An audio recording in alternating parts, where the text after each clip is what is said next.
Ring toss खेलते समय मेरे हाथ से गलती से एक रिंग उस हसीना को जा लगी जो वहां तमाशा देखने खड़ी थी। मैं इतना शर्मिंदा हो गया कि जमीन में समा जाना चाहता था, तो मैंने जल्दी से एक और रिंग फेंकी। किसे पता था कि वो सीधे उसकी गोद में बैठी सुनहरी बिल्ली को जा लगेगी। दुकानदार ने मौका भांपते हुए कहा, अरे भाई, तुमने तो किसी की सुंदरी को निशाना बना दिया। आज मेरी दुकान पर जो भी रिंग से लगे वो तुम्हारा। हसीना का चेहरा लाल हो गया और उसने बिल्ली मेरे हाथों में थमा दी। बिल्ली ले जा सकते हो, इंसान को नहीं। किसे पता था कि बाद में वही हसीना दांत निकालते हुए बोलेगी, उठाओ इस मोटी बिल्ली को जो मेरे बिस्तर पर कब्जा किए बैठी है। पहले तुमने मुझे निशाना बनाया था, इस नाशपीटी को अभी भगाओ। मैं तुम्हारी हूँ, त्योहार के मेले में वापस आना। रिंग टॉस की भीड़ में 1 इंच की जगह नहीं थी। मैं भी उन नौजवानों में था जो सुंदरियां देखने आए थे और भीड़ में घुसकर तमाशा देखने लगा। तभी नजर पड़ी उस बर्फ सी गोरी हसीना पर जो आलस से रेलिंग पर टिकी खड़ी थी। गोद में एक मोटी सुनहरी बिल्ली थी और वो बेफिक्री से रिंग फेंकती जा रही थी। हर बार निशाने पर, हर बार रिंग लगती तो चारों तरफ से तालियां और शोर उठता। मैंने देखा कि उसके पैरों के पास एक फरदार थैला पहले से इनामों से भरा पड़ा था। दुकानदार ने परेशान होकर उसका हाथ थामा। हसीना जी, जरा रहम करें इस गरीब पर। मैंने पूरे 50 रिंग खरीदे थे, अभी 20 ही फेंकी हैं। कोई बात नहीं, बचे पैसे मैं आपको लौटा देती हूँ। बाय नगबिंग को चुप देख दुकानदार ने मुस्कुराते हुए मनाया, बस यही है कि बाकी लोगों को भी थोड़ा मौका मिलना चाहिए। ये कहते हुए उसकी छोटी छोटी आंखें घूमी और सीधे मुझ पर आकर टिक गईं। वो देखो, वो हैंडसम लड़का, वो तो कब से देख रहा है, जरूर खेलना चाहता है, जरा उसे मौका दे दो। बात खत्म होते ही बाय नगबिंग ने धीरे से मुड़कर देखा। उसकी नजर मुझ पर पड़ी, 4 आंखें मिली और मैं बेसाख्ता आधा कदम पीछे हट गया। दुकानदार की मदद मांगती नजरों को मैंने अनदेखा किया। आप खेलती रहिए। बाय नगबिंग ने धीरे से एक हंसी दी, सीधे हाथ में पकड़े बांस के छल्ले मेरी छाती पर रखिए, मैं तुम्हें खिलाती हूँ। ये कहकर वो अपनी मोटी बिल्ली को गोद में लिए इत्मीनान से एक तरफ हट गई। अनगिनत नजरों के बीच मैं उस हसीना की इज्जत नहीं उतार सकता था। एक बार भाला फेंका तो फेंकते रहना पड़ता है। पहली रिंग चूक गई, दूसरी रिंग सीधे उस थैले में जा गिरी जो बाय नगबिंग के पैरों के पास इनामों से भरा पड़ा था। तीसरी रिंग बिल्कुल सीधी गई, सीधे उसकी गोद में बैठी मोटी बिल्ली के गले में जा फंसी। चौथी रिंग सीधे हसीना के सिर की तरफ उड़ी, गले तक पहुंचने से पहले ही उसके बालों के जुड़े में अटक गई। मेरा कलेजा धक से रह गया। हाथ बढ़ाकर रिंग उतारते हुए मैंने कहा, अगर मैं कहूं कि सच में जानबूझकर नहीं किया तो क्या आप मान लेंगी? बाय नगबिंग माने या न माने ये तो पता नहीं, लेकिन आसपास की भीड़ साफ नहीं मान रही थी। भीड़ में से किसी अनजान ने चिल्लाकर कहा, जो रिंग से लगे वो तुम्हारा। तमाशाबीन लोगों को बड़े झगड़े से कोई परहेज नहीं था। तुरंत सब एक साथ चिल्लाने लगे, ले जाओ ले जाओ। भाई, तुमने तो एकदम सटीक निशाना लगाया। मुझे तो लगता है तुमने जानबूझकर हसीना को निशाना बनाया। ले जाओ ले जाओ ले जाओ। मैं शर्म से लाल हो गया। बाय नगबिंग की आंखों में सीधे देखने की हिम्मत ही नहीं हो रही थी। ये उतारने में मेरी मदद करो। मैं तुरंत आगे बढ़ा और हड़बड़ाते हुए उसके सिर से बांस का छल्ला उतारा। अगले ही पल मेरी गोद में एक और रोएंदार गोला आ गया। मैंने नीचे झांका। बाय नगबिंग की बिल्ली अपलक मेरी आंखों में घूर रही थी। बाय नगबिंग ने हाथ में बची रिंग को लापरवाही से घुमाया। होठों पर एक खूबसूरत मुस्कान लाते हुए बोली, बिल्ली ले जा सकते हो, इंसान की बात तो करना ही मत। मैं खांसते खांसते बोला, बस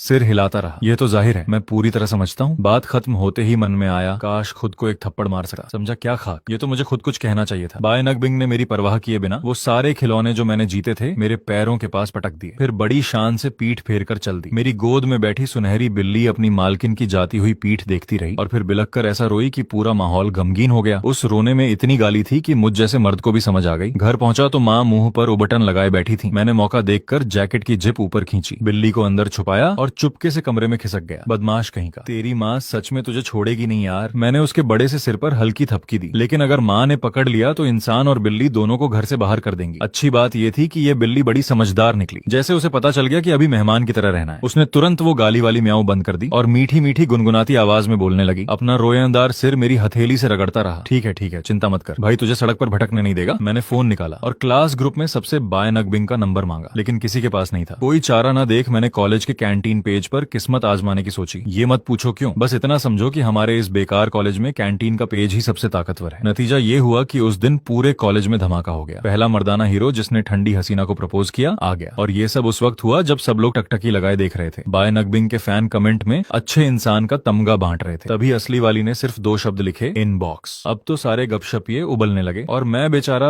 हक्का बक्का बैठा था, क्योंकि बाय नगबिंग ने अभी अभी मेरी फ्रेंड रिक्वेस्ट मंजूर की थी और उसका पहला मैसेज था, मुझे पसंद करते हो तो उस दिन सामने क्यों नहीं बोले। मेरे दिमाग में सवालिया निशान। मैं किसे पसंद करता हूँ, ये कब हुआ, मुझे सीधे क्या बोलना था। मैं घबराहट में बिल्ली के बाल झाड़ता रहा, फिर जल्दी जल्दी टाइप करके सफाई देने लगा। नमस्ते, मैं फांग युआन हूँ। सच में तुम्हारा नंबर नहीं मिल रहा था, इसलिए ये आखिरी रास्ता अपनाना पड़ा। तुम्हारी बिल्ली है मेरे पास, कब लेने आओगी? मैसेज भेजते ही नीचे ऑनलाइन दिखा और वो ऑनलाइन पूरे आधे घंटे तक रही। मैं स्क्रीन घूरते घूरते लगभग रो पड़ा। जो रिंग से लगे वो तुम्हारा, ये जुमला इतना गलतफहमी वाला क्यों था भला? मैंने 2 बार खांसकर खुद को संभाला। एक तरकीब सूझ रही थी, लेकिन आमतौर पर माँ को रोएंदार जानवर बिल्कुल पसंद नहीं। बाय नगबिंग ने जवाब में बस कुछ डॉट्स भेजे। थोड़ी देर बाद एक लाइन आई, 2 दिन बाद लेने आऊंगी। तब जाकर मैंने चैन की सांस ली। कोई बात नहीं, 2 दिन भाई इसकी खिदमत करेगा, खाना पानी सब, इसे मोटा तगड़ा करके देता हूँ। अच्छा, इस बिल्ली का नाम क्या है? काफी देर बाद हसीना ने एक वॉइस मैसेज भेजा, सिर्फ 2 सेकंड का था, मैंने बजा लिया। फांग युआन, इस बिल्ली का नाम फांग युआन है। मेरी आंखें फटी की फटी रह गईं। मैंने रिकॉर्डिंग दबाए रखकर टेक्स्ट में बदलवाया। ये इत्तेफाक कैसे हो सकता है? मेरा और हसीना की बिल्ली का नाम एक जैसा, शायद उच्चारण मिलता जुलता हो। जरूर मैंने गलत सुना। उस कैंटीन वाली पोस्ट का जिक्र करने की हिम्मत नहीं हुई। चुपचाप बिस्तर पर लेट गया। फांग युआन बिल्ली बड़े आराम से छलांग लगाकर ऊपर आ गई और अपना भारी भरकम पिछवाड़ा मेरी छाती पर जमा लिया। यार, ये बिल्ली पैदा होने से पहले पत्थर खाकर आई क्या? इतनी भारी है कि जान निकाल देगी। ईद त्योहार में घर में ढेर सारे रिश्तेदार आए हुए थे।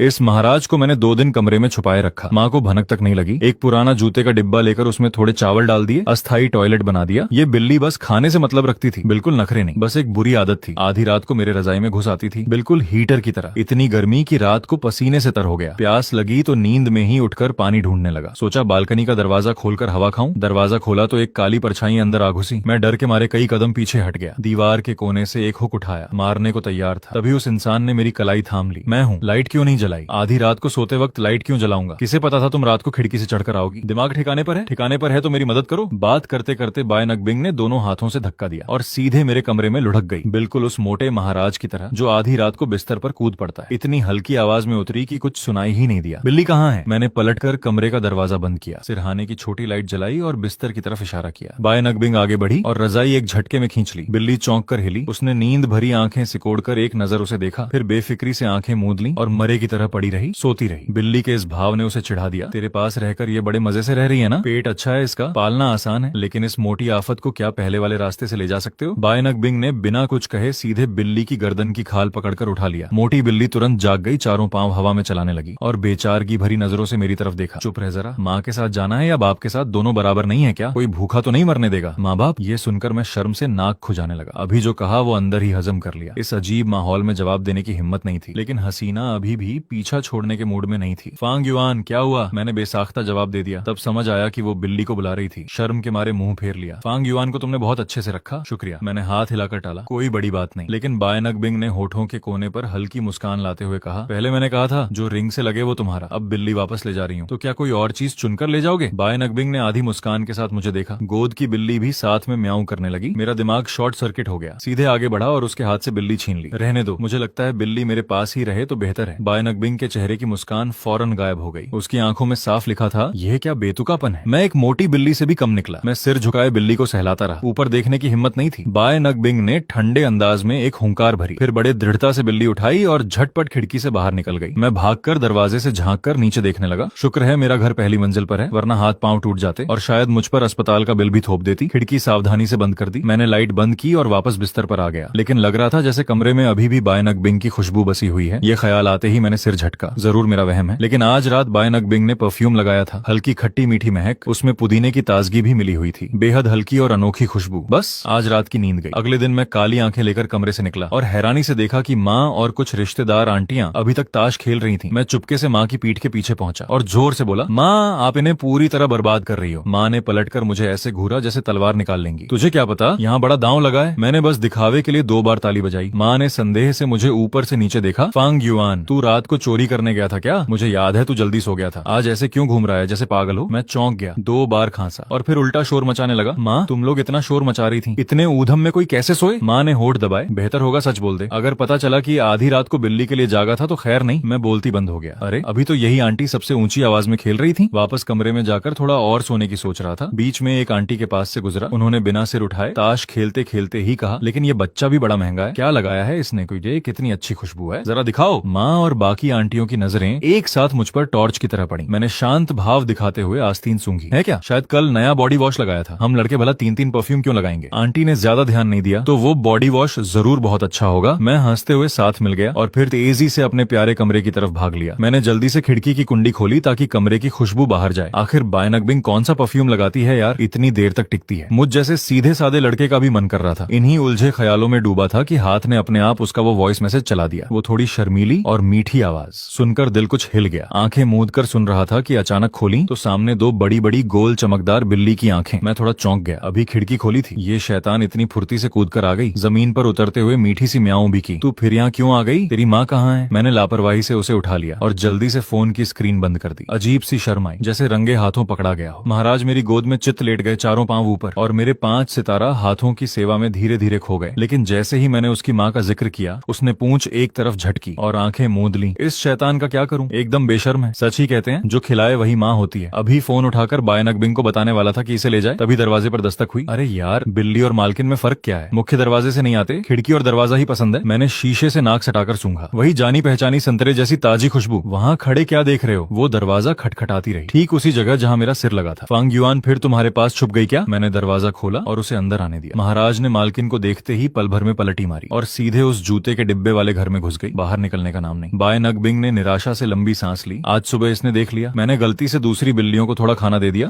ये छोटा शैतान जल घुट गया और घर छोड़कर भागने का नाटक कर रहा है। सच में मैंने देखा कि बाय नकबिंग की काली जैकेट पर बालों के निशान थे, जाहिर है सफेद बाल थे। महाराज ने यह देखा तो खुद दौड़कर मेरे पांवों से लिपट गई। बिल्ली, मैंने उसे उठाकर पीठ सहलाई। किसने तुझे तंग किया? देख कैसे तरस खाया। तेरी माँ तो असली हीरोइन है, बाहर जाकर लोगों को लुभाती है, ये तो एकदम बेशर्म है। बाय नकबिंग से अब हंसी नहीं रुकी, खिलखिलाकर हंस पड़ी। मैं और महाराज दोनों उसे देखकर ठिठक गए। मुझे अचानक लगा कि यह नजारा किसी दृश्य जैसा है। अंदर से आवाज आई कि यह लड़की अब कोई चुटकी लेने वाली है। मैं पहले ही बोल पड़ा, किस जैसा दिखता है? बाय नकबिंग ने नाजुक उंगली उठाई और बिल्ली के माथे पर हल्की सी टिकली दी। बाप नेक तो बच्चा भी नेक, यानी तुम इस बिल्ली के बाप हो और मैं इसकी माँ। तो क्या ये लड़की मुझसे रिश्ता नहीं जोड़ रही? मेरा मुंह बंद हो गया, चेहरा पत्थर जैसा अकड़ गया। अब अपना ये बाप होने का सबूत लेकर जाओ, मुझे सोना है। बाय नकबिंग ने हाथ बढ़ाकर बिल्ली लेनी चाहिए। तभी उसने लापरवाही से पूछा, कल रात नींद नहीं आई क्या मेरी वजह से? बिल्ली छीनने से पहले मैंने बाप वाली भावना से उसे और कसकर पकड़ लिया। आवाज ऊंची करके झूठ छुपाने की कोशिश की। अपना चेहरा देखो पहले। माँ ने रात भर ताश खेलते हुए शोर मचाया। तुम कुछ भी अंदाजा मत लगाओ, जो तुम कहो। बाय नकबिंग के होठों पर व्यंग्य भरी मुस्कान आई। तो अब बिल्ली दो। बाय नकबिंग से हर बार मुझे ही हारना पड़ता है। मैंने छोड़ने के लिए हाथ ढीला किया, तभी उस शैतान ने बगावत की। मेरी पकड़ से निकलकर सीधे बिस्तर पर दौड़ गई, पूंछ एक जोर से घुमाई और मेरा फोन सीधे जमीन पर गिरा दिया। बाय नकबिंग झुककर उठाने लगी। बस मेरे उस फोन की स्क्रीन अपने आप जल गई। वो स्क्रीन को ध्यान से देखने लगी और चेहरे पर दिलचस्पी के भाव आ गए। तभी एक आवाज आई, वही जानी पहचानी और बेहद नाजुक वॉइस मैसेज। फांग युआन, इस बिल्ली का नाम फांग युआन है। मुझे अनहोनी का एहसास हुआ और मैंने हाथ बढ़ाकर फोन छीनना चाहा। बाय नकबिंग ने फौरन जीत के अंदाज में एक कदम पीछे हटकर मुस्कुराई। फांग युआन, अभी तुमने मुझे पकड़ा? आधी रात को चुपके से मेरी आवाज सुन रहे थे। सच बताओ, तुम मुझे पसंद करते हो ना? मैंने झपट कर अपना बेकार फोन वापस लिया। बिना शीशा देखे भी पता था कि इस वक्त मेरा चेहरा टमाटर जैसा लाल था। बाय नकबिंग दोनों हाथ पीठ पर रखकर दीवार से टिक गई, बिल्कुल अनजान बनकर। साफ जाहिर था कि मुझे जलील कर रही थी। कड़वा घूंट पीकर मैं एक एक शब्द चबाते हुए सफाई देने लगा। असल में तभी दरवाजे पर लगातार दस्तक हुई। माँ की गरजती आवाज आई, फांग युआन, दिन दहाड़े कमरे में क्या दुबका बैठा है? आ जाओ और आंटी चांग को विदा करो। बैठे बैठे क्या सड़ रहे हो? ये आवाज मेरे लिए जीवन रक्षक नाव जैसी थी। मैंने एक लंबी सांस ली। आया अभी। भागकर बिल्ली को उठाया और बाय नकबिंग के हाथों में ठूंस दिया। जल्दी करो, जल्दी निकलो, माँ ने देख लिया तो सींग उगालेंगी। बाय नकबिंग ने बड़े सहयोग से खिड़की पकड़कर छलांग लगाई, लेकिन जाते जाते मेरे कान के पास झुककर धीरे से बोली, फांग युआन, क्या तुम्हें लग रहा है कि यह नजारा किसी गुप्त प्रेमी जैसा है? मैं सदमे से पत्थर हो गया, जबड़ा भींचकर बुदबुदाया, निकलो। पांव से एक जोर का झटका मारा। बिल्ली पलटकर बिस्तर के नीचे जा छुपी। मैंने जल्दी से बिखरा हुआ सिर ठीक किया, आंखें मलते हुए अभी अभी उठे होने का नाटक किया और दरवाजा खोला। माँ अभी थोड़ी देर पहले ही आंख लगी थी। माँ की बिजली जैसी नजरें पूरे कमरे में घूम गईं, आखिरकार मुझ पर आकर टिकी। तेरे कमरे में पहले से ज्यादा खुशबू क्यों है? मैं लगभग उल्टा हो गया। जल्दी से माँ के कंधे पकड़कर धकेलते हुए बोला, चलो चलो जल्दी विदा करते हैं। कैसी खुशबू? शायद नया साबुन है इसलिए महक ज्यादा है। बड़ी मुश्किल से कुछ बहाने बनाकर उन्हें वहाँ से हटाया। मैं थककर चूर हो गया और धड़ाम से बिस्तर पर गिर पड़ा। फोन उठाया तो देखा बाय नकबिंग का मैसेज आया हुआ था। फिर वियेन, वो कृतघ्न एहसान फरामोश जीव, जैसे ही घर वापस आया दरवाजे पर खड़े होकर बाहर जाने की जिद करने लगा। मुझे लगता है शायद वो तेरे पास वापस भागना चाहता है। क्या तू उसे अपने पास रखना चाहेगा? लगता है अब वो मेरे साथ जाना नहीं चाहता। लगातार कुछ वॉइस मैसेज आए, कोई 2 मिनट के। सब में बस होंग शुआंग की तबाही मचाती हुई म्याऊं म्याऊं। ऊपर से कोने साफ तस्वीर भी भेज दी। सच में वो दरवाजे की दहलीज से चिपका खड़ा था, जाने की मिन्नतें कर रहा था। उस बेचारे की हालत देखकर मेरे दिल की कोई तार हिल गई। हिचकिचाते हुए कुछ जवाबी मैसेज टाइप किए, लेकिन मेरी माँ कुत्ते बिल्लियों की कट्टर दुश्मन है। बैच इनगुंग बांग ने तुरंत अपना दांव चला। तू उसकी दर्दनाक दयनीय पुरानी कहानी सामने रख दे। बड़े बुजुर्ग इन मामलों में जल्दी पिघल जाते हैं, वो जरूर मान जाएंगी। लेकिन अब फिर वियेन को 1-2 बार नहीं पुकारोगे? खैर चलो, मुझे ही ये बोझ उठाना होगा। ठीक है, मैं हिम्मत जुटाकर माँ को मनाने की कोशिश करता हूँ। किसी दूर बैठे माहिर की रहनुमाई में मैंने स्क्रिप्ट तैयार करनी शुरू की। एक बेचारी बिल्ली की कीचड़ और दलदल से भरी पुरानी जिंदगी की कहानी। बैच इनगुंग बांग फिर कूद पड़ा। क्या तू चाहता है मैं एफबीपी से उसकी थोड़ी चर्बी हटा दूं? देखने में ऐसे लग रहा है जैसे तला हुआ स्प्रिंग रोल। इसे देखकर माँ मानेगी क्या? मैंने जल्दी से टाइप किया, नहीं 1000 बार नहीं, फोटो मत छेड़, वो काम मेरे लिए छोड़ दे। माँ को मनाना मुझे अच्छे से आता है। बातचीत के बीच अचानक बिल्ली की कोई प्यारी सी आवाज गूंज उठी। माँ। जवाब देने की बजाय मैंने गहरी सांस ली, दिल में संवाद दोहराया, फिर चेहरे पर दर्द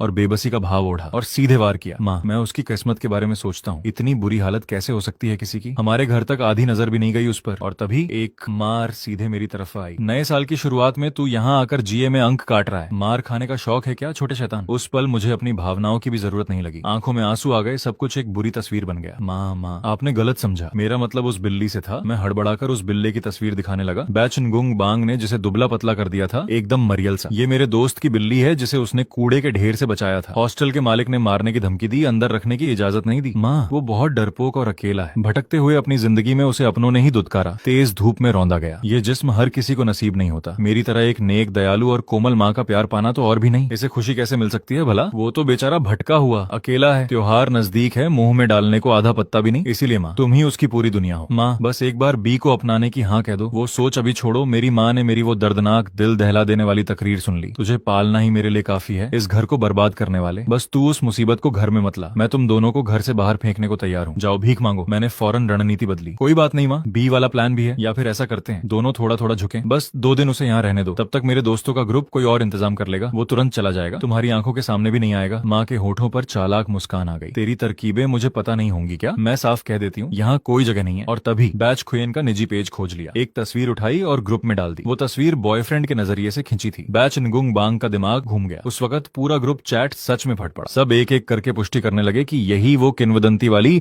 बैच नगुयेत क्वांग हांग दिन है। मैं फोन की स्क्रीन को घूरता रहा। मन में जो उलझन थी वो अचानक गायब हो गई। पहले उसने उस बिल्ली का नाम फुओंग वियन रखने की सोची थी। मुझे लगा था शायद ये मेरी वजह से था। अब सब साफ हो गया। जब बैच नगुंग बांग ने मुझसे दोस्ती की तो उसने वो अजीब अजीब बातें क्यों कही? जरूर इसीलिए क्योंकि मैंने बिल्ली वापस करने वाली पोस्ट डाली थी। पोस्ट के आखिर में एक स्टार इमोजी भी लगाया था। शायद उस बैच नगुयेत क्वांग की मैसेज करने की आदत से मेल खाता था, इसीलिए उसने गलत इंसान समझ लिया। कुछ दिन बाद बैच नगुंग बांग ने सच में फोन किया। जैसे ही मैंने उठाया, सीधे पूछ लिया, क्या हुआ? बैच नगुंग बांग की आवाज काफी हल्की फुल्की थी। क्या तू घर पर है? बैच नगुंग बांग ने फोन पर घर का एक चक्कर लगाया। पक्का किया कि पिताजी टहलने गए हैं और माँ भी बाहर मोर्चे पर निकल चुकी है। खतरा साफ हो चुका था। घर में बस मैं अकेला था। सीधे चलिया। फोन के उस तरफ से बैच नगुंग बांग की हल्की हंसी उभरी, फिर धड़ाम से फोन कट गया। कुछ सेकंड बाद मैं बात समझ पाया। अभी मेरी कही बात इस माहौल के साथ मिलकर बिल्कुल ऐसे लग रही थी जैसे माँ बाप से छुपाकर कोई चोरी छुपे मिलने बुला रहा हो। मैंने माथे पर एक थप्पड़ मारा, हरे चने जैसा। फुओंग वियन रे फुओंग वियन। इस मनहूस मुंह का क्या करूं? हमेशा ऐसी बातें निकलती हैं जो गलतफहमी पैदा करें। मैंने आधा गिलास बर्फ का पानी गटक लिया। चेहरे की जो आग भड़की थी वो थोड़ी ठंडी हुई। बैच नगुंग बांग बहुत जल्दी आ गई। मैंने ये भी नहीं पूछा था कि उसका घर कहाँ है। अफसोस, फात ताई अब नाम और शोहरत का भूखा हो गया था। पुराने दोस्त को पूरी तरह अनदेखा कर रहा था। बैच नगुंग बांग चाहे जैसे भी बुलाए, उस घमंडी ने मुंह फेर लिया। आधी नजर डालने की भी जहमत नहीं उठाई। बैच नगुंग बांग निराश होकर मेरी तरफ मुड़ी। सुना है तुमने उसका नया नाम रख दिया? फात ताई बुलाते हो? वो झुककर बैठ गई। जबरदस्ती फात ताई को सहलाने लगी। बड़ा चिपकू नाम है। पुराना नाम ज्यादा अच्छा था। मेरे होठों के कोने फड़फड़ाए। मैंने तय किया, ये बात नहीं करूंगा। पल भर के लिए माहौल जम गया। अच्छा हुआ बैच नगुंग बांग ज्यादा देर नहीं रुकी। जाने से पहले उसने जेब में हाथ डाला। एक बेहद नफीस, खूबसूरती से बनाया हुआ सुरक्षा ताबीज निकाला। उसे मेरी तरफ बढ़ाया। सर्दियों की गुनगुनी धूप उसके काले बालों पर बिखरी हुई थी। उसका अपना था। उसने ताबीज की लाल डोरी को हल्के से सहलाया। कुछ दिन पहले मंदिर गई थी। नए साल पर अगरबत्ती जलाई। कहते हैं ये बहुत असरदार होता है। शुक्रिया, तुमने फजूल खर्ची की। मैंने हाथ बढ़ाकर ले लिया। अपने लिए एक नहीं रखा क्या? बैच नगुंग बांग ने हाथ हिलाया, जैसे परवाह नहीं। तुम सलामत रहो, बस इतना काफी है। आधा खुला दरवाजा उसने खुद बंद कर दिया। बाहर की धूप और उसका साया दोनों एक साथ ओझल हो गए। मैंने ताबीज मुट्ठी में भींच लिया। दिल बेकाबू होकर धड़कने लगा, जैसे कोई सीने के अंदर ढोल बजा रहा हो। जरूर वहम है। बहुत ज्यादा सोच लिया, हद से ज्यादा। मैंने महसूस किया सांस लेने में तकलीफ हो रही है। मुड़ा और आधा गिलास ठंडा पानी और डाल लिया। शाम तक ग्रुप फिर से जाग उठा और पागलों की तरह मैसेज की बाढ़ आ गई। मैंने उत्सुकता से जाकर देखा, अरे वाह, तीसरा योद्धा नए साल के मौके पर कॉलेज के रिव्यू फोरम पर जान देने आ गया। फिर आ गया। लेकिन इस बार बात अलग थी। इस बार तो पूरा कॉलेज फोरम ही फट पड़ा, क्योंकि इस बार वो बैच खोयन वाला अकाउंट था जिसने सीधे सार्वजनिक रूप से बैच नगुंग बांग को खुलेआम प्रेम निवेदन किया। और ग्रुप में किसी ने बैच खोयन की तस्वीर भी खोद निकाली। तस्वीर में लड़का लंबा, सुडौल, चेहरा साफ, नैन नक्श तीखे और खूबसूरत बैच नगुंग बांग के बगल में खड़ा था, बिल्कुल किसी यूथ रोमांस फिल्म के हीरो हीरोइन जैसे। मैंने बेसाख्ता वो ताबीज उठाकर रख दिया दराज के अंदर। तो वो हमेशा से इसी का इंतजार करती थी। शाम की धूप धीमी पड़ने लगी। सूरज ढल गया। कमरे का तापमान भी गिरने लगा। मैंने फात ताई को गोद में उठाया जो ऊँघ रहा था। उसे गर्म रजाई में घुसेड़ दिया। उसकी निकम्मी पीठ देखकर एक लंबी सांस ली। सुन फात ताई, तेरी असली वाली बैच नगुयेत क्वांग तो फंस गई यार। शायद अब उसके पास इतनी फुर्सत नहीं होगी कि तुझसे मिलने आए। उसने आंखें झपकाई जैसे उसे कोई परवाह ही नहीं। मेंढक जैसी गोल आंखें मुझ पर टिका दी। मैं रोक नहीं पाया। उसकी मोटी सी गर्दन पर एक चपत लगाई। कल तेरे लिए कुछ डिब्बे पेट फूड लाऊंगा, चाहे बाद में तेरी माँ तुझे भूल भी जाए। तू इस भाई को मत भूलना। बस पेट सुनते ही फात ताई तुरंत एकदम चौकन्ना हो गया। सिर अंदर खींचकर मेरी हथेली से रगड़ने लगा। उस दिन के बाद बैच नगुंग बांग ने अचानक उस बारे में बात करना बंद कर दिया। मेरे घर बिल्ली से मिलने आना भी बंद। और फात ताई ने मेरा बिस्तर पूरी तरह अपना इलाका घोषित कर लिया। हर रात एक ही रूटीन, दरवाजा खुद खोलो, बिस्तर पर कूदो। सर्दियों की छुट्टियां बेकार और लंबी थी। बस कॉलेज फोरम स्क्रॉल करते हुए वक्त काटता रहा। फोरम के 10 सबसे हॉट पोस्ट में से 8 पोस्ट, सब बैच नगुंग बांग और उस बैच nguyen क्वांग बैच खुयेन के बारे में गप्पे। किसी ने तो ये भी कहा कि उसने इन दोनों को किसी मॉल में अचानक देखा और बताया कि लड़का लंबा तगड़ा हैंडसम, लड़की ठंडी रौबदार, साथ चलते हुए बिल्कुल जैसे कुदरत ने एक जोड़ी बनाई हो, असली जिंदगी के परिकथा जैसे। ये चंद लाइनें पढ़कर अचानक मुझे बैच नगुंग बांग के माजी के बारे में जानने की उत्सुकता हुई, तो क्लिक कर दिया पुराने छात्रों के फीचर्ड पोस्ट सेक्शन में। अरे यार, ये सेक्शन तो बिल्कुल बैच नगुंग बांग की जीवनी जैसा लग रहा था, मिडिल स्कूल से लेकर कॉलेज तक। इस लड़की के सारे कारनामे बिना कुछ छोड़े खोद निकाले गए थे। किसी ने खुद को उसका मिडिल स्कूल का दोस्त बताकर पर्दाफाश किया, कहा कि बैच नगुंग बांग बहुत ज्यादा खूबसूरत पैदा हुई थी, इसीलिए मिडिल स्कूल में लड़कियां उसे अकेला छोड़ देती थी। इसी वजह से उसका स्वभाव हमेशा से ठंडा रहा, अकेले आना जाना पसंद था, कोई छेड़े तो तुरंत पलटवार। कॉलेज में तो कोई और वजह ही नहीं थी, बस ये चेहरा ही काफी था, सुंदर भी, ऊपर से एक अलग ही दुनियादारी से परे सा अंदाज। लड़के और लड़कियां दोनों दीवाने। मैंने हाथ बढ़ाकर फात ताई की दोहरी ठुड्डी सहलाई। तेरी असली माँ स्कूल में सच में एक दंतकथा है यार। बेशक मैं इंटरनेट पर लिखी हर बात पर यकीन नहीं करता, लेकिन ये सब पढ़कर एक पक्की सी बात समझ आई, बैच नगुंग बांग और वो बैच खुयेन का है, सच में एकदम परफेक्ट जोड़ी है। और मैंने खींच कर रजाई सिर तक खींच ली। ये सब सोचने से क्या फायदा, मेरा और बैच नगुंग बांग का रिश्ता ज्यादा से ज्यादा बिल्ली वाले दोस्त जैसा है। दोस्त भी मुश्किल से, मैं भी पागल हूँ, बैठे बैठे ये दिल का दर्द खोद रहा हूँ। एक और बेरंग हफ्ता गुजर गया, बस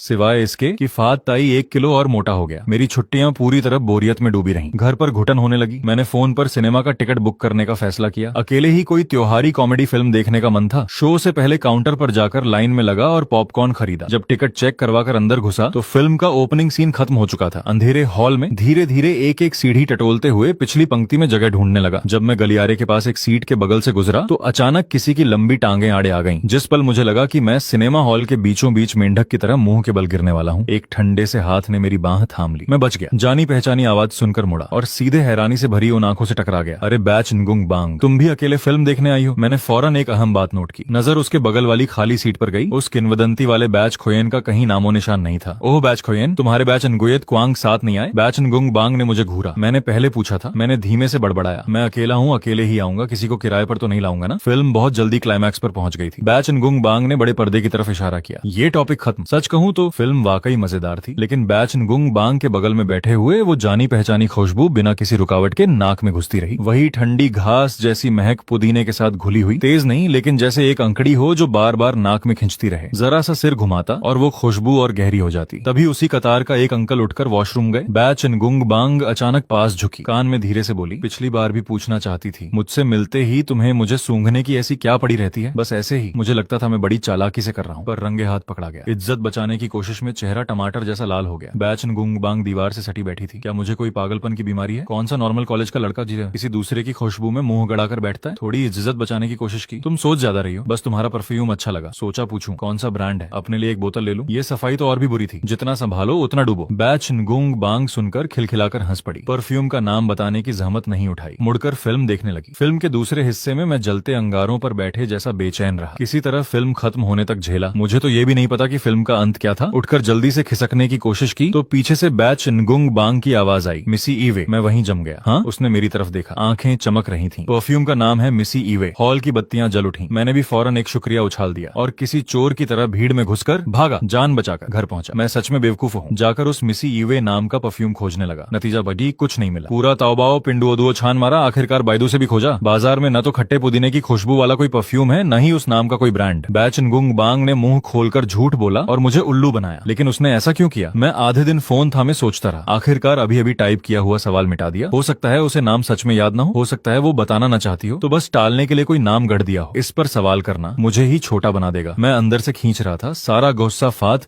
ताई के सिर पर निकाला, उसका मोटा फर झमकर बिखेर दिया। पिताजी काम से लौटकर दरवाजे पर आए। फात ताई को देखा। मेरे हाथों से फर इस तरह फूला हुआ था जैसे किसी ने बवंडर में डाल दिया हो। हंसते हुए बोले, अरे फात ताई ने आज नया हेयर स्टाइल करवाया क्या? मैंने जल्दी से उसका फर संभाला। पिताजी आगे बढ़े। 2 एंटरटेनमेंट पार्क के कॉम्बो टिकट मेज पर पटक दिए। पिताजी के दोस्त ने दिए हैं। घर में बंद सड़ते मत रहो, किसी दोस्त को लेकर बाहर जाओ, थोड़ी हवा खाओ। मैंने पिताजी के पागलपन भरे इशारों को नजरअंदाज किया। टिकट उठाए और एक चक्कर सोचा। हंसी आ गई। 2 मर्द मिलकर एंटरटेनमेंट पार्क जाएं, वो तस्वीर दिमाग में आई और सिहरन हुई। फैसला किया। FEP खोला और पुराना सामान बेचने वाले सेक्शन में दोनों टिकट डाल दिए। 2 मिनट भी नहीं हुए, किसी ने सामने से ऑर्डर कंफर्म कर दिया। QR कोड वाले इलेक्ट्रॉनिक टिकट थे। स्क्रीनशॉट लेकर सीधे खरीदार को भेज दिया। सामने वाला बेहद तमीजदार था। गुलाब के फूल वाले स्टिकर से शुक्रिया कहा। 2 दिन बाद बैच नगुंग बांग ने अचानक एक वॉइस मैसेज भेजा, कल फुर्सत है, साथ एंटरटेनमेंट पार्क चलोगे? मेरी पलकें फड़फड़ाने लगी। दिल में एक अनजाना अनिष्ट उठा। तुम मुझे हैप्पी वैली मत मत बोलना। बैच इनगुंग बांग ने देवदूत की तरह एक स्टिकर भेजा। मेरे हाथ कांप रहे थे। उस दिन टिकट खरीदने वाले का प्रोफाइल खोला, जानकारी दिखी, महिला, स्थानीय लड़की, लंबाई 1.72 मीटर। केस सुलझ गया। ये एक 100% बैच इनगुंग बांग की सहेली थी। औरतें सच में पैदाइशी झूठी होती हैं, लेकिन लंबाई के मामले में झूठ नहीं चलता। लंबी टांगों वाली लड़कियां जब प्रोफाइल भरती हैं, अपनी हाइट को बोल्ड और लाल रंग में लिखना चाहती हैं, कभी खाली नहीं छोड़ती। ये मेरा क्या हाल है। बिना कुछ किए भी पैसे कमा लिए, सिर्फ टिकट बेचे ही नहीं, उसके पैसे भी मिले और ऊपर से एंटरटेनमेंट पार्क घूमने का भी मौका, बल्कि साथ में कॉलेज की रानी के साथ डेट भी हो जाती। भले ही ये सौदा थोड़ा ज्यादा था, लेकिन मेरे पास थोड़ी अक्ल बची थी। मैंने साफ मना कर दिया और एक समझदार बड़े भाई की तरह खूब समझाया। एंटरटेनमेंट पार्क जैसी जगह उस बैच खुयेन के साथ जाओ जिसका तुम इंतजार करती हो, मेरे साथ नहीं। बैच इनगुंग बांग का मैसेज बिजली की रफ्तार से आया। किसने कहा बैच खुयेन मेरा बॉयफ्रेंड है? धड़ धड़ धड़ दिल इतनी जोर से धड़का कि पड़ोसी जाग जाते। मैंने एक घूंट निकला, मुर्दा बनने का नाटक जारी रखा। बेवकूफ मत बनो, पूरा कॉलेज जानता है बैच खुयेन तुम्हारा बैच इनगुएत क्वांग है। बैच इनगुंग बांग को इतना गुस्सा आया कि हंसी फूट पड़ी। वॉइस मैसेज में उत्तर की तरफ की आवाज भी थी। पिछली बार जब मैं तुम्हारी खिड़की से चढ़कर वापस गई थी, मैंने साफ पूछा था क्या तुम्हें मुझसे प्यार है, और अब तक तुमने एक ढंग का जवाब नहीं दिया। ये बात झेलना मुश्किल था। बैच इनगुंग बांग कहीं पागल तो नहीं हो गई? साफ दिख रहा था उसका बैच इनगुएत क्वांग खुलेआम वापस आ गया है और अब ये मेरे पास आकर छेड़ रही है। मैंने फोन का कवर कसकर भींच लिया, दांत पीसकर एक अड़क मैसेज भेजा। अगर तुम्हारे बैच इनगुएत क्वांग ने दावेदारी का पोस्ट डाल दिया है, तो एक ऐसे इंसान की हैसियत से जो पहले से किसी का है, तुम्हें दूसरे लड़कों से दूरी बनाना बेहतर होगा। मुझे अपनी यह बात बड़ी दमदार लगी, लेकिन बैच इनगुंग बांग ने सीधे वीडियो कॉल मार दी। मैं चौंक गया, हाथ फिसला, गलती से रिसीव बटन दब गया। फोन की स्क्रीन कुछ देर हिली और फिर स्क्रीन पर एक मर्द का चेहरा आया, सुनहरे फ्रेम का चश्मा लगाए, शरीफ और शातिर दोनों एक साथ। नमस्ते भाई फुआंग वियन, थोड़ा परिचय करा लेते हैं। मैं बाई शुआन हूँ, इस पर कोई बहस नहीं। यही वो बाई युएगुआंग है जो स्कूल के फोरम पर धूम मचा रही है। लेकिन ये नाम, जिसका दिमाग थोड़ा भी काम करे वो समझ जाए कि इन दोनों का जरूर कोई खून का रिश्ता है। मैं 2 सेकंड तक स्क्रीन को घूरती रही, फिर हिम्मत करके पूछ ही लिया। मैंने बेझिझक सवाल किया, आप और बाई निंग बिंग सगे भाई बहन है क्या? बाई शुआन ने अपना चश्मा नाक पर ठीक किया, बसंत की हवा जैसी गर्म मुस्कान के साथ बोला, भाई बहन? नहीं नहीं नहीं, मैं तो भाई हूँ उसका भाई। बाहर से एक हाथ अचानक आया और झट से फोन छीन लिया। बाई निंग बिंग का थोड़ा झल्लाया हुआ चेहरा कैमरे में आ गया। बस इतना ही काफी है, इनकी बातों में मत आना। बाई शुआन बगल से एक ऐसी हंसी हंसा जो सुनने में बेहद उकसाने वाली थी। मेरा दिल जैसे रोलर कोस्टर पर था, कभी ऊपर कभी नीचे, पर वो जो एहसास था वो चुपचाप सीने के अंदर ही दबा रहा। तुम फांग युआन हो ना? बाई शुआन का चेहरा फिर कैमरे में आया। मेरी ये बेचारी बहन सामान्यतः तुम्हें काफी परेशान करती होगी, मैं उसकी तरफ से माफी मांगता हूँ, लेकिन मैं सीधा इंसान हूँ, इसलिए सीधे पूछता हूँ, क्या तुम शादी को आधार मानकर मेरी बहन के साथ प्रेम संबंध रखने के लिए तैयार हो? मैं वहीं सन्न रह गया, मुंह खुला का खुला रह गया। हैरानी में एक अजीब सी आवाज निकली, हाँ? बाई निंग बिंग ने तुरंत फोन दूर कर लिया। बगल की बातें साफ साफ मेरे कानों तक पहुंची। भाई तुम पागल हो क्या? उसे डराकर भगा दोगे? अरे रुको बहन, तुम इस शादी वाले प्रस्ताव का विरोध क्यों नहीं कर रही? तुम्हारी ये प्रतिक्रिया मुझे और भी उलझन में डाल रही है, समझी? बाई शुआन की तर्कपूर्ण आवाज फिर गूंजी, तुम्हें मनोविज्ञान के बारे में क्या पता? इसे डोर इन द फेस तकनीक कहते हैं। पहले एक ऐसी मांग रखो जो बेतुकी और असहज लगे, जैसे शादी, फिर एक कदम पीछे हटो और बस बॉयफ्रेंड बनने को कहो। तुलना होने पर लगेगा कि सिर्फ प्यार करना तो इतना मुश्किल भी नहीं। वाह क्या घुमावदार तर्क है। मैं इसके आगे नतमस्तक हूँ, सच में कुछ कहने को नहीं बचा। मैंने कमजोर आवाज में फोन पर कहा, वैसे मुझे एक एक शब्द साफ सुनाई दे रहा था, बता दूं? वीडियो में वो दोनों भाई बहन एकदम चुप हो गए। बाई निंग बिंग ने फोन को फिर से थाम लिया, स्क्रीन के उस पार से सीधे मेरी आंखों में देखा। उसके कान संदिग्ध रूप से लाल हो रहे थे। कल मनोरंजन पार्क चलोगे? मुझे कुछ बातें सीधे मुंह पर कहनी है। इतना कहकर उसकी नजर मुझसे हटकर पीछे की तरफ खिसक गई। फैट टाई पर जाकर रुकी जो वहां लेटा आराम फरमा रहा था। ये मोटा सुअर फिर से तुम्हारे बिस्तर पर क्यों पसरा है? मैंने सहज रूप से हाथ बढ़ाकर फैट टाई का मोटा सिर थाम लिया, जैसे उसे बचाना हो। सोएगा नहीं तो कहाँ जाएगा, और इतनी ठंड में तो ये एक प्राकृतिक हीटिंग बैग जैसा है। बाई निंग बिंग ने खतरनाक नजरों से देखा। दोनों मेरी ही जीती हुई ट्रॉफी हैं। ये पक्षपात बहुत ज्यादा नहीं हो गया क्या? मैंने तुरंत उसकी ही बात उस पर पलट दी। देवी जी, ये तो तुमने खुद कहा था, बिल्ली मेरी हो सकती है, इंसान नहीं। दूसरी तरफ से बाई शुआन की हंसी की आवाज गूंजी जो दूसरों के दर्द पर पली थी। बाई निंग बिंग ने एक गहरी सांस ली, आंखों में एक अधिकार जताने वाला भाव आया। दांत पीसते हुए एक एक शब्द निकाला, पछता रही हूँ मैं, कल उस मोटी बिल्ली को वहीं रोक कर रखना, मैं तुम्हारी हूँ। रविवार को धूप खिली हुई थी, लेकिन पार्क में पहुंचते पहुंचते हवा ने इतनी जोरदार थप्पड़ मारी कि मन किया वापस घर चला जाऊं। मैं खुद को एक भालू की तरह मोटी रजाई वाली जैकेट में लपेटकर बिल्कुल सही समय पर पार्क के गेट पर पहुंचा, और वहां बाई निंग बिंग को देखकर दंग रह गया। वो सिर्फ एक पतला काला लंबा ओवरकोट पहने खड़ी थी, अंदर से बस एक पतली स्किन कलर की टाइट्स। मोटी जैकेटों की भीड़ के बीच वो बिल्कुल अलग दिख रही थी और बेहद खूबसूरत भी। मैं तेज कदम बढ़ाकर उसके पास गया। बाई निंग बिंग, सुंदर दिखना इतना जरूरी है कि जान की परवाह नहीं? ठंड नहीं लग रही? कड़कड़ाते होंठों से उसने जिद्दी मुस्कान दी। आमतौर पर झेल लेती हूँ। दोनों मुड़कर हॉट चॉकलेट स्टॉल की तरफ चले, तभी एक तेज हवा का झोंका आया। बाई निंग बिंग बर्दाश्त नहीं कर पाई और जोर से छींक मारी, जिसने उसकी सारी कूल इमेज चकनाचूर कर दी। मैंने व्यंग्य भरी नजर से उसे देखा। ये झेल लेना है? इस तरह तो डेट पर आकर सीधे अस्पताल में भर्ती होने का कार्यक्रम बन जाएगा। सच में समझ नहीं आता मुझे। मुझे। सर्दियों के बीचों बीच बाहर खेलने जाने की ये आदत, इस मौसम में रोलर कोस्टर चलाओ तो उतरते वक्त बर्फ की मूर्ति बनकर प्रदर्शनी में भेजने लायक हो जाओगे। और ठीक उसी वक्त बाई निंगबिंग ने मूर्खता करने की ठानी, दूर खड़े रोलर कोस्टर की तरफ उंगली उठाई। वो वाला ट्राई करना है? मेरे चेहरे पर 3 काली लकीरें खिंच गईं। ये डेट है या जान देने की प्रतियोगिता? लगता है तुम्हें लग रहा है कि बहुत लंबे जी लिए, या शायद हवा अभी काफी ठंडी नहीं लगी। मेरे चुपचाप मना करने के बाद बाई निंगबिंग साफ निराश दिखी। तो फिर क्या पसंद है? Pendulum, pirate ship, free fall, मेरी गो राउंड। मैंने बिना चेहरा बदले उसकी मौत ढूंढने वाली मेन्यू रीडिंग बीच में ही काट दी। आज बस यही एक खेलना है, कहने की जरूरत नहीं। पूरे पार्क में यही एकमात्र चीज थी जो अंदर बंद हॉल में थी, जहाँ हीटिंग का इंतजाम था। आखिरकार मैं और बाई निंगबिंग दोनों एक एक सफेद प्लास्टिक के घोड़े पर सवार हो गए। चारों तरफ बच्चों की चीख चिल्लाहट के साथ घुल मिल गए। मैंने चुपके से फोन निकाला और दोनों की एक बेहद हास्यास्पद फोटो खींच ली। बाई निंगबिंग की टांगे इतनी लंबी थीं कि उन्हें कहीं रखने की जगह नहीं थी, मजबूरन घोड़े के पेट के दोनों तरफ लटकाकर बैठी थी। यह नजारा सच में दयनीय था। हालांकि अंदर की हीटिंग काफी गर्म थी और मैं थोड़ी देर और बैठना चाहता था, फिर भी उसके अनुभव का ख्याल करते हुए मैं उसे बगल वाले टीकअप राइड पर ले गया। पूरी सुबह हमने अंदर के सारे हल्के फुल्के झूले झेल डाले। तभी जब मैं पानी लेने गया, बाई निंगबिंग 2 स्कूप वाली आइसक्रीम कोन लेकर मेरे सामने आई। आज मजा आया? मैंने आइसक्रीम लेते हुए मुस्कुराकर जवाब दिया। बहुत मजा आया, तुम्हें नहीं आया क्या? वो नजरें झुकाकर अपने जूतों की नोक देखने लगी। मजा तो आया, पर कुछ कमी सी लग रही है। मैंने एक बड़ा टुकड़ा काट लिया। क्या कमी? दिमाग जम गया ठंड से? नहीं, उसने सिर उठाया। शिकायत भरी नजरों से बाहर रोलर कोस्टर की तरफ देखा। यहाँ आने से पहले मैंने खूब रिसर्च किया था। सोचा था रोलर कोस्टर और हॉन्टेड हाउस ले जाऊंगी, वो सब रोमांचक होता। और अगर मुझे डर लगता तो तुम सही बहाने से मेरी रक्षा कर सकते थे, अपनी शराफत दिखा सकते थे मुझे। वो एक पल रुकी, फिर बेचैनी से एक और वाक्य जोड़ा। कम से कम ये तो साबित करो कि तुम उस मोटी बिल्ली से बेहतर हो जो दिन भर बस खाना और सोना जानती है। मेरी आंखें झटके से चौड़ी हो गईं। ये क्या बकवास है? किसी पुराने बेकार रोमांटिक ड्रामे का जबरदस्ती वाला सीन है क्या? लेकिन बाई निंगबिंग का चेहरा बेहद गंभीर था, और उस गंभीरता के विपरीत इस बात की हास्यास्पदता मुझे अचानक थोड़ी मजेदार लगने लगी। मुझे देर तक चुप देखकर बाई निंगबिंग थोड़ा झल्लाई। माफ करना, क्या मेरी इस बेतुकी बात ने माहौल खराब कर दिया? चलो यहाँ से, चलो फेरिस व्हील चलते हैं। हम दोनों एक साथ बोल पड़े। जैसे उसे डर था कि मैं बीच में भाग जाऊंगा, उसने झट से मेरी जैकेट की आस्तीन थाम ली और सीधे फेरिस व्हील की तरफ खींचने लगी। केबिन हवा में लटका हुआ था, ठंडी हवा में हल्के से हिचकोले खा रहा था। जब फेरिस व्हील धीरे धीरे सबसे ऊंचाई पर पहुंचा तो मैं नीचे झांकने से नहीं रोक सका। पैरों में अजीब सी सिहरन होने लगी। पांग युआन, क्या तुम जानते हो इतने लोग फेरिस व्हील पर प्यार का इजहार क्यों करते हैं? सामने बैठी बाई निंगबिंग ने अचानक चुप्पी तोड़ी। मैं अभी तक संभला भी नहीं था। रोमांटिक होता है और क्या होगा? उसने खिड़की के बाहर जमीन से सैकड़ों मीटर ऊंचे नजारे की तरफ इशारा किया। मनोविज्ञान की दृष्टि से देखें तो जब इंसान ऊंचाई जैसे डर का सामना करता है तो शरीर स्वाभाविक रूप से बड़ी मात्रा में एड्रेनालिन छोड़ता है। डर से होने वाली यह शारीरिक प्रतिक्रिया दिमाग अक्सर किसी और भावना समझ लेता है, जैसे कि रोमांच, उत्तेजना या दिल की धड़कन तेज होना। इसीलिए कई लोग सस्पेंशन ब्रिज इफेक्ट के असर में आकर इस शारीरिक हलचल को प्यार समझ बैठते हैं। मुझे अचानक सब समझ आ गया। तो इसीलिए तुम शुरू से ही मुझे रोलर कोस्टर और हॉन्टेड हाउस खींच ले जाना चाहती थी? ये सब उसी तरकीब के लिए था? बाई निंगबिंग ने शांति से सिर हिलाया। मेरी चालें बहुत घटिया हैं, मुझे पता है। हमेशा शॉर्टकट की सोचती रहती हूँ। अब जब सब पता चल गया, मैंने कहा, तो मुझे लगता है तुम्हारी इस थ्योरी में कुछ कमी है। मैं धुंधले शीशे की खिड़की की तरफ झुका और उंगली से एक गोला बना दिया। माहौल का इंसान के फैसलों पर असर जरूर पड़ता है, लेकिन मेरे ख्याल से यह खास माहौल भ्रम नहीं पैदा करता, बल्कि ये उस हिम्मत को जगाता है जो पहले से अंदर दबी होती है। जो लोग फेरिस व्हील पर सच में प्यार का इजहार कर पाते हैं वो सिर्फ इसलिए नहीं करते क्योंकि एड्रेनालिन की वजह से नहीं। ये तय है कि यहाँ चढ़ने से पहले ही उनके मन में फैसला हो चुका होता है। बस आखिरी कदम उठाने के लिए थोड़ी सी हिम्मत की जरूरत होती है। बाई निंगबिंग मुझे देर तक घूरती रही, काफी देर तक कुछ नहीं बोली। तभी एक अजीब हवा का झोंका आया और केबिन हल्के से हिचकोला खाया। वो अचानक आगे बढ़कर मेरा हाथ कसकर थाम लिया। मुझमें कभी हिम्मत की कमी नहीं थी, मुझे बस डर था कि तुम कहीं भाग न जाओ। पांग युआन, मेरे बॉयफ्रेंड बनोगे? किसी के इजहार से डरना क्यों चाहिए? लेकिन मैंने सोचा, अगर एक घमंडी और ठंडी स्कूल क्वीन जिसका मुझसे कभी कोई खास वास्ता नहीं था अचानक आकर प्यार का इजहार करे तो कोई भी सपने जैसा ही महसूस करेगा। बाई निंगबिंग की खूबसूरत आंखों में मेरा अक्स साफ दिख रहा था। लेकिन तुम्हें मेरी कौन सी बात पसंद है? मेरे मन का सवाल अनायास मुंह से निकल गया। उसका हाथ जो मेरा हाथ थामे था थोड़ा ढीला पड़ गया। उसने मुंह खोला लेकिन कोई शब्द नहीं निकला। मैं उसे घूरता रहा। इतना मुश्किल सवाल है क्या, या फिर मुझे बस मनोरंजन के लिए इस्तेमाल कर रही है? सर्दियों की छुट्टियों का टाइम पास? मैं उसके मन में झांक नहीं सकता था, और वो सारी अचानक आई फ्लर्टिंग बिल्कुल बेतुकी और बेमेल थी। मैं मानता हूँ कि इस चेहरे के आगे मेरा दिल थोड़ा पिघला था, लेकिन एक मर्द भी सिर्फ सुंदर चेहरा देखकर आंखें मूंद कर कूद नहीं सका। फेरिस व्हील धीरे धीरे एक चक्कर पूरा करके जमीन पर आ गया। मैंने एक लंबी सांस ली और खुद ही एक कदम पीछे हट गया। कोई जल्दी नहीं है, घर जाकर ठीक से सोचो। जब मन साफ हो जाए तब जवाब देना, देर नहीं होगी। अभी तो बड़े जोश से कह रही थी कि हिम्मत की कमी नहीं है। अब चुप्पी क्यों? औरतों की बातें सब झूठ। मैं मुड़कर केबिन से बाहर निकलने लगा। पैर अभी जमीन से लगे भी नहीं थे कि बाई निंगबिंग ने एक बार फिर मेरी कलाई कसकर पकड़ ली। उसने अपनी आम तौर की शांत छवि को एक तरफ रख दिया। उसकी आवाज में असामान्य बेचैनी थी। वो बिल्ली मैं जानबूझकर ढूंढकर लाई थी। उसका नाम भी मैंने खुद गढ़ा था। रिंग टॉस वाले दिन भी मैं जानबूझकर वहां गई थी, लेकिन मुझे तुमसे बहुत पहले से अच्छा लगने लगा था। हम दोनों पार्क के अंदर बने रेस्ट एरिया की लंबी बेंच पर बगल बगल बैठ गए। पहले क्या तुम उस पुरानी बिल्डिंग के पास दौड़ने जाते थे? परिवार वहां गर्मियों में आया करता था आवारा बिल्लियों को खाना खिलाने। वहीं मैं तुमसे कई बार अनजाने में मिला। बाई निंग बिंग बहुत धीरे बोल रही थी। कई बार मिलने के बाद जब भी उस जगह से गुजरती खुद ब खुद रुक जाती, ढूंढती कि तुम वहां हो या नहीं। एक बार तुम एक नारंगी बिल्ली के पीछे भागते हुए सीधे मुझसे टकरा गए। उस वक्त तुम बेवकूफों की तरह देर तक मुझे घूरते रहे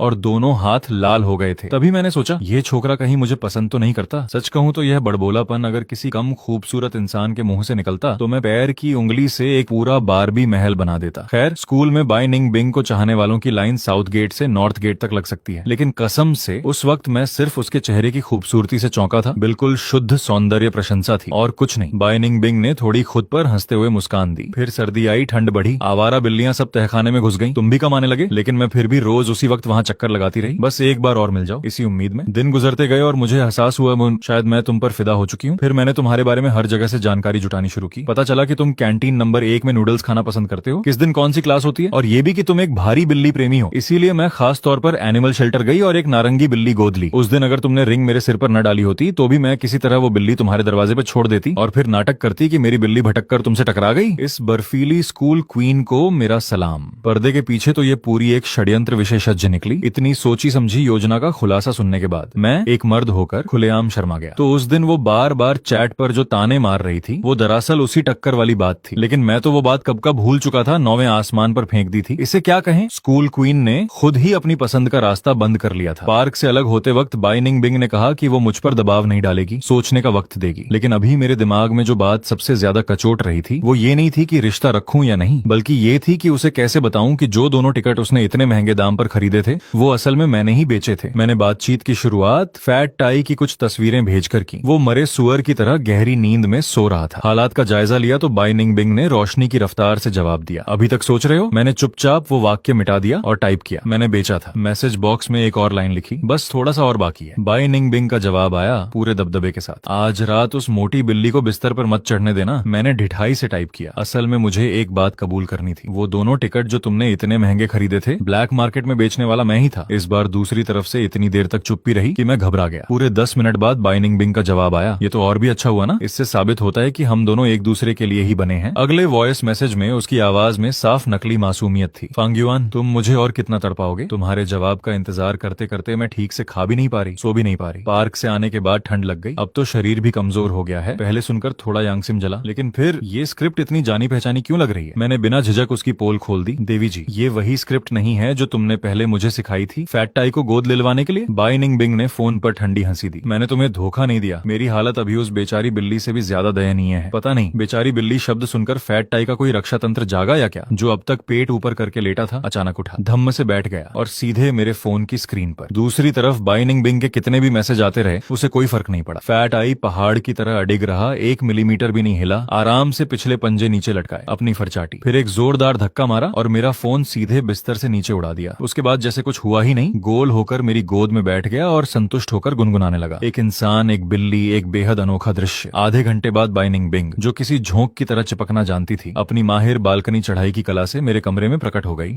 उसने फैट टाई की नियति वाली पूंछ उल्टी पकड़कर उठाई। सुन ले, आज के बाद इस घर में ढंग से रहना, अपनी औकात पहचान। फैट टाई ने तुरंत रोंगटे खड़े कर लिए। बिल्ली, बाई निंग बिंग तुझे प्यार करती है? कृतघ्न कहीं के। याद है या नहीं असली मालकिन कौन है? जवाब में फैट टाई का एक धारदार पंजा चला। मैं दौड़कर बीच में आ गया और इस तनातनी को रोकने की कोशिश करने लगा। बेबस होकर सांस ली। देवी जी, अगली बार आना तो कृपया मुख्य दरवाजे से आना, ठीक है? बाई निंग बिंग ने यह सुना तो उसकी आमतौर पर ठंडी आंखें अचानक अर्धचंद्र की तरह मुड़ गईं। वादा किया तुमने, तो अगली बार भी आने का मौका है मुझे। मेरे माथे पर पसीने की बूंदें आ गईं। इस लड़की की वादा पकड़ने की काबिलियत का कोई जवाब नहीं। मैं पलटकर पढ़ाई की मेज की दराज की तरफ गया, दवाई और रुई निकाली उसके हाथ की खरोंच साफ करने के लिए। तभी नजर कोने में पड़े उस शांति के ताबीज पर पड़ी। मैंने हल्के से उसके लाल धागे को छुआ और दराज बंद कर दी। मुड़ा तो सीधे बाई निंग बिंग से टकरा गया। यार, क्या तुम बिल्ली हो? चलते वक्त आहट भी नहीं होती? वो शर्मिंदा हो गई, दोनों हाथ मेरे पीछे की मेज पर टिका लिए। शायद फैट टाई की बीमारी लग गई। जब भी तुम्हें देखती हूँ पास आने का मन करता है। बस यही चाहती हूँ कि तुम्हारी नजर में सिर्फ मैं हूँ। पुदीने और बर्फ की मिली जुली खुशबू, जानी पहचानी खिंचाव भरी, सीधे मेरी नाक से होते हुए दिमाग तक पहुंच गई। मैंने झट से उसके कंधे पकड़ लिए। देवी जी, आक्रमण की रफ्तार जरा ज्यादा है। एक भोला भाला छात्र इतनी गर्मी सह नहीं सकता। बाई निंग बिंग ने सीधी होकर आधा कदम पीछे लिया। तो फांग युआन, तुम्हारे हिसाब से अभी हम दोनों के बीच जो चल रहा है उसे किस मोड़ तक आने पर लय? बिल्कुल सही बात है। मेरा जंग खाया हुआ दिमाग आखिरकार फिर से डेटा प्रोसेस करने लगा। मुझे अचानक एक गंभीर खामी का एहसास हुआ। गलत है, मैंने तो अभी तक उससे डेट पर जाने के लिए हाँ भी नहीं कही थी। मैं अभी मुंह खोलकर बहस करने ही वाला था। बाई निंग बिंग ने झट से मेरा मुंह बंद कर दिया। इस बच्ची पर थोड़ा तरस खाओ, तुम्हारी वजह से ना खाना खाया ना रात को आंख लग रही है, ऊपर से उस शैतान बिल्ली ने हाथ पर खरोंच भी मार दी। जल्दी जिम्मेदारी लो मेरे साथ। जहाँ उसकी हथेली दब रही थी वहाँ आग जैसी गर्मी महसूस हो रही थी। मैंने इधर उधर नजरें घुमाई, बस उसकी आंखों में सीधे देखने की हिम्मत नहीं थी। तब तक जब मुझे लगा पसीना गर्दन के पीछे बह रहा है, तब मजबूर होकर हार मानते हुए सिर हिला दिया। तब जाकर वो संतुष्ट होकर हाथ हटाने लगी। मैंने तुरंत एक और बात जोड़ी, पहले कड़वा बाद में मीठा। मैंने इस मामले में अपना सबसे महत्वपूर्ण मत रखा। अब मुझसे जान पहचान हो गई है तो आगे से बाहर जाने पर उन आवारा बिल्लियों से दोस्ती करना बिल्कुल बंद। निंग बिंग के गाल मिठाई से ठसाठस भरे थे। बहुत पहले वो आदत छोड़ दी थी। पिछली बार तो मुझे लगा फात्ताई बहुत बेवकूफ है, इसलिए सोचा जांच पड़ताल करके देखूं कोई बेहतर विकल्प है क्या। मैं भी नहीं रोक पाया खुद को और हंस पड़ा। यार हमारे फात्ताई को थोड़ा कम कोसो, वो दुनिया के सबसे चालाक सुनहरे रेशम के कीड़े की औलाद है। फात्ताई की गोल मटोल चक्की जैसी काया देखकर मेरे मुंह से सच में उसे छोटा मोटा कहने की हिम्मत नहीं हुई। बाई निंग बिंग ने कहा, जो तुम तय करो वही होगा। लेकिन अगले ही पल उसने निर्दयता से फात्ताई की किताब उठाई और उसे लिविंग रूम के बाहर बिल्ली के बिस्तर में फेंक दिया। ध्यान से सुनो, आज से फांग युआन के ऊपर सिर्फ मैं ही चढ़ सकती हूँ, समझे। फात्ताई गुस्से से आग बबूला हो गई, ऊंचाई पर चढ़ा। बिल्ली बिल्ली बिल्ली। इसके ठीक बाद बाई निंग बिंग के सामने उसने बिना झिझक रेत के डब्बे के बाहर ही पेशाब कर दिया। मैं हंसी रोकते रोकते अंदर से तड़प रहा था। बाई निंग बिंग का चेहरा काला पड़ गया और वो हाथ उठाने ही वाली थी। मुख्य दरवाजा अचानक बाहर से किसी ने धड़ाम से खोल दिया। मेरे पिताजी उसी मुद्रा में दरवाजे पर खड़े रहे और सीधे दहलीज पर ही ठिठक गए। मैं घबरा गया। पापा पापा, पहले सुनो तो सही, बात वैसी नहीं है जैसा आप सोच रहे हो। मेरे पिताजी ने आंखें मली, चेहरे पर घोर भ्रम के भाव थे। फांग युआन, मुझे सच सच बता, क्या मुझे भ्रम हो रहा है? वो छोटी मोटी बिल्ली जो तूने पाली है अचानक एक जीती जागती खूबसूरत परी में कैसे बदल गई? उस दिन की एक अलग कहानी, जब बाई निंग बिंग ने फात्ताई को पकड़ने की कोशिश की। बाई निंग बिंग एक हाथ से फात्ताई को उल्टा पकड़े हुए थी। बिल्ली का पूरा जिस्म उसके बाजू से छपटा होकर चिपका हुआ था, जैसे पापड़ दब गया हो। बस वो झबरीली पूंछ बाहर लटक रही थी और हवा में बेतहाशा तड़फड़ा रही थी। ऊपर से मेरे पिताजी की कमजोर नजर से एक झलक में देखा तो लगा जैसे बाई निंग बिंग की खुद बिल्ली की पूंछ हो गई हो। गला सूख गया, सांस अटक गई। जब मैंने इस पूरे इंसान में बदलाव वाले किस्से को साफ साफ समझाया तब भी मेरे पिताजी के रोंगटे खड़े हो गए और वो धम्म से सोफे पर बैठ गए। अरे भगवान, बाल बाल बचे, नहीं तो इस बूढ़े का दिल ही बैठ जाता। थोड़ी देर इधर उधर की बात हुई। मेरे पिताजी की उस तरह जैसी तेज नजर सीधे बाई निंग बिंग पर जा टिकी। अच्छा, तो अभी तक ये नहीं पूछा कि ये कन्या कौन है? हे भगवान, आखिरकार पिताजी मुद्दे पर आ ही गए। मैं अभी मुंह खोलने ही वाला था। बाई निंग बिंग ने तुरंत 90 डिग्री पर झुककर अभिवादन किया। चाचा जी, मैं भाई फांग युआन की गर्लफ्रेंड हूँ। मेरे पिताजी की घनी भौहें घड़ी की कमानी की तरह टेढ़ी हो गईं। इस नामाकूल ने चुपके चुपके गर्लफ्रेंड कब बना ली? मुझे कुछ भनक तक नहीं लगी। बाई निंग बिंग ने अपनी शिष्ट मुस्कान बरकरार रखी। जी चाचा जी, आज ही रिश्ता पक्का हुआ है। पिताजी ने फौरन मुड़कर मुझे गोली जैसी नजरों से घूरा। अरे इस शैतान कहीं के, मुझे सच सच बता, ये सब माजरा क्या है? माहौल धनुष की प्रत्यंचा जैसा तना देखकर मैंने चुपके से बाई निंग बिंग की आस्तीन खींची और फुसफुसाया, क्या आज तुम पहले निकल जाओ? बाई निंग बिंग के चेहरे की मुस्कान एक पल में गायब हो गई। आंखों के भाव 180 डिग्री बदलकर अत्यंत बेचारगी में बदल गए। ठीक है, तुम्हारी हर बात मानती हूँ, मैं समझती हूँ तुम हमेशा मुझे दूसरों से कमतर समझते हो, इसीलिए इतने दिनों से घर पर मिलवाने से कतराते रहे। अगर आज संयोग से चाचा जी की नजर न पड़ती तो खैर कोई बात नहीं, बस तुम्हारे दिल में मेरी जगह है, इतना काफी है, चाहे कोई नाम ना हो, मैं खुश हूँ। यह दिल दहला देने वाला नाटक खत्म करने के बाद बाई निंग बिंग ने बिना रुके मुड़कर सीधे दरवाजे की तरफ चल दी। मैं वहीं खड़ा रह गया जैसे आसमान गिर पड़ा हो, सिर पर सवालिया निशान लिए। अभी उन जानलेवा भावनात्मक वारों से उबरा भी नहीं था। तब तक पिताजी का चेहरा काला पड़ चुका था। वो लगातार माँ को फोन किए जा रहे थे। अरे सुनती हो, जल्दी घर आओ, अपने लाडले को देखो किसी की बच्ची के जज्बातों से खिलवाड़ करके अब भागने की फिराक में है। उस शाम मेरी माँ बेलन लेकर मेरे पीछे दौड़ी और मैं धुआं उड़ाते हुए पूरे मोहल्ले में भागता रहा। जिस्म तो सलामत रहा लेकिन मन पर एक जानलेवा चोट लग गई। फांग युआन, लड़के लड़की के मामले में हम हमेशा खुले दिल से सोचते हैं, लेकिन हमारे फांग खानदान के मर्द को हिम्मत और जिम्मेदारी वाला होना चाहिए। किसी की बेटी से पींगे बढ़ाई हैं तो आखिर तक जिम्मेदारी निभाओ। उन मतलबी मर्दों जैसा मत बनो जो नई आई तो पुरानी भूल गए, समझे। माँ बगल में हाँफ रही थी लेकिन कुछ जानना भी नहीं भूली। पहले बताओ, वो लड़की दिखने में ठीक ठाक है? दादी ने तुरंत एक धौल जमाई और अंगूठा सीधा आसमान की तरफ कर दिया। रूप रंग में कोई कमी नहीं, बल्कि एकदम निखरी हुई है। माँ ये सुनकर संतोष से सिर हिलाने लगी। आगे से उस बच्ची का थोड़ा ख्याल रखना, दिन भर अपनी मस्ती में मत डूबे रहना, वीकेंड पर उसे घर ले आना, माँ उसके लिए अच्छा खाना बनाएगी। मुझे सच में समझ नहीं आ रहा था रोऊं या हंसूं। मैंने फात्ताई को रजाई में खींचकर छुपा लिया और बाई निंग बिंग के 18 पुश्तों को मन ही मन कोसता रहा। दूसरी कहानी बाई चुआन के बारे में। जब से मेरी और बाई निंग बिंग की दोस्ती पक्की हुई थी ज्यादा वक्त नहीं गुजरा था, लेकिन उसी दौरान फैन पेज पर कोई बेशर्म उसके पीछे पड़कर इजहार मोहब्बत करने लगा। मुझे सपने में भी गुमान नहीं था कि वो फैन पेज पर दिन रात छुपकर राय बनाने वाला एडमिन खुद बाई चुआन था। उस दिन बाई चुआन ने खुद मुझे अकेले कॉफी पीने बुलाया। मेरे सामने उसने एक बेहद सलीकेदार पोस्ट डाली जिसमें बाई निंग बिंग के साथ अपनी भावनाओं का सार्वजनिक ऐलान था। साथ में बाई युएगुआंग वाले झमेले का खंडन भी था। इस चाल से न सिर्फ पूरे स्कूल को पता चल गया कि हुआ कोई की जिंदगी में कोई आ गया है और उसका नाम फांग युआन है, बल्कि उन सारी बेकार की अफवाहों का भी गला घोंट दिया कि वो अपने सगे भाई बाई युएगुआंग जैसा है। बाई चुआन ने बड़े शालीनता से एक घूंट कॉफी पी, काली कॉफी, एक हाथ से थोड़ी टिकाए। चश्मे के पीछे की तेज आंखों में गहरी और अथाह चमक थी। फांग युआन, क्या तुम्हें इस सबसे ताकतवर बंधन के बारे में बारे में पता है? जुड़वां भाई बहन के बीच एक बेहद डरावना रिश्ता होता है। हम दोनों बहुत मुमकिन है एक ही वक्त में एक ही इंसान से प्यार कर बैठे। मुझे रीढ़ से लेकर पांव तक एक ठंडी लहर दौड़ गई, रोंगटे खड़े हो गए। भाई साहब डराना बंद करो, तुम दोनों सगे भाई बहन हो। मुझे वहीं जमा हुआ देखकर भाई चौहान अचानक ठहाके लगाने लगा। बेहद मजा आ रहा था उसे। हाँ मजाक था यार, मैं इतना फालतू नहीं कि उस खूंखार छोटी बहन के चक्कर में जान दे दूं। वो तो मुझे हड्डी हड्डी से पीट देती है, मैं बस बेमन से हंसता रहा। उल्टी गंगा बह रही थी। अच्छा हाँ, भाई साहब विदेशी भाषा पढ़ते हैं, फुर्सत ज्यादा थी तो दिमाग चल गया। स्कूल का फोरम बनाने से पहले मैंने वो फैन पेज क्यों बनाया? बाई चुआन ने पासा पलट दिया और एक जोरदार धमाका किया। उसकी वो शालीन छवि पल भर में धुएं में उड़ गई। तुम समझते हो मैं इतना बेकार हूँ कि ये सब झंझट मोल लूंगा? ये सब बाई निंग बिंग ने गले पर छुरी रखकर करवाया। उसने मुझे पैसे खर्च करने पर मजबूर किया उस पुराने एडमिन से फैन पेज खरीदने के लिए। उस बच्ची को डर था कहीं वो पोस्ट न मिट जाए जो तुमने इजहार मोहब्बत के लिए वॉल पे डाली थी। समझ नहीं आता, मुंह है तो सीधे दो टूक बात कर लो। ये आंख मिचौली खेलने का क्या शौक है? और हद तो ये हुई कि मुझसे फेक अकाउंट भी बनवाए, 3 रोमांटिक स्टोरीज पोस्ट करवाई जो गलत फहमी पैदा करें,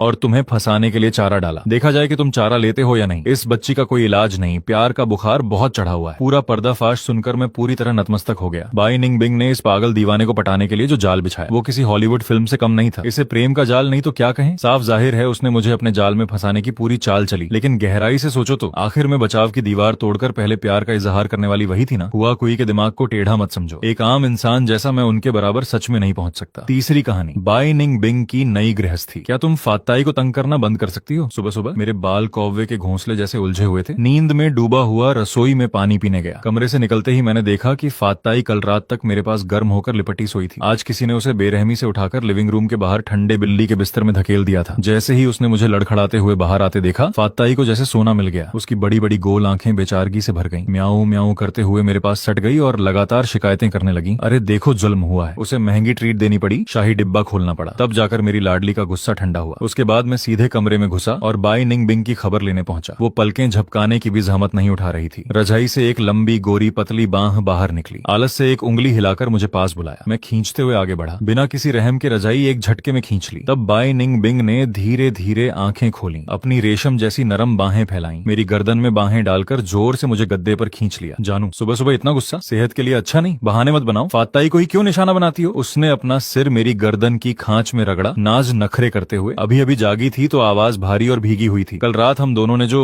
वो नजारा बच्चों के लिए सही नहीं था। मैंने ये फाताई की मानसिक और शारीरिक सेहत के लिए किया ताकि वो बाहर की भोली भाली बिल्लियों को गंदी आदतें न सिखाए। कल रात की शर्मनाक बात याद दिलाते ही मेरा चेहरा पके टमाटर की तरह लाल हो गया। जल्दी से उसके हाथ हटाते हुए विरोध किया। बस करो अब, उठो जल्दी। बाई निंग बिंग के होठों पर एक शरारती मुस्कान खिल गई। या फिर मेरे जानू की कोई खास पसंद है? जब हम दोनों अंतरंग पलों में होते हैं तो एक जोड़ी बिल्ली की आंखें घूरती रहे। मैं हड़बड़ाकर उसका मुंह बंद करने लपका। बस करो, चेहरा बहुत लाल हो गया है, अभी चुप हो जाओ। कमरे का दरवाजा जो थोड़ा खुला था, तेज हवा के झोंके ने उसे जोर से बंद कर दिया। एक कान फोड़ने वाली आवाज हुई। बाई निंग बिंग ने मौका देखकर मुझे पलटकर बिस्तर पर दबा लिया। तकियों और गर्म सांसों के बीच मेरे दिमाग में एक अजीब सा शक कौन था, जैसे मैं कोई बहुत जरूरी बात भूल गया हूँ। बाई निंग बिंग को मेरा ध्यान बांटना पसंद नहीं आया। सजा के तौर पर मेरे कंधे पर हल्का सा काट लिया। ध्यान लगाओ। मेरी सांस एक ठंडी सिहरन के साथ खिंच गई। वो छोटी सी अनजान बात जल्दी ही दिमाग से उड़ गई। लिविंग रूम में फाताई को अब कोई शौक नहीं रहा था। वो अपने उस कटोरे के पास लेटी थी जिसे वो चाट चाट कर साफ कर चुकी थी। दुख और गुस्से की लहर में डूबती उतर आती उसने एक पंजा उठाया और सैंडबॉक्स को एक तरफ धकेल दिया। समाप्त। पढ़ने के लिए बहुत बहुत शुक्रिया।